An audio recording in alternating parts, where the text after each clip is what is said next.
وبكل روح رياضية، في الأخير وبكل روح رياضية.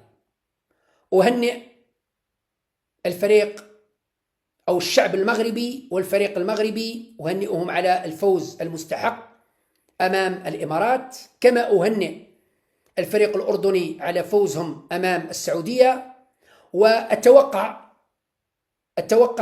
أن كأس العرب ستكون من نصيب الفريق المغربي. إذن مسبقا نقول الفريق المغربي بكل روح رياضية مبروك عليكم كأس العرب، وسنلتقي في كأس إفريقيا في قادم الأيام بإذن الله.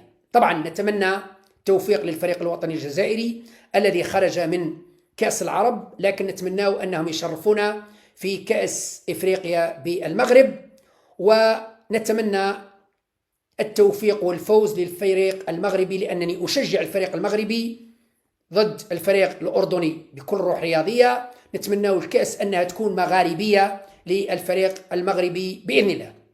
ألقاكم بخير، السلام عليكم ورحمة الله تعالى وبركاته.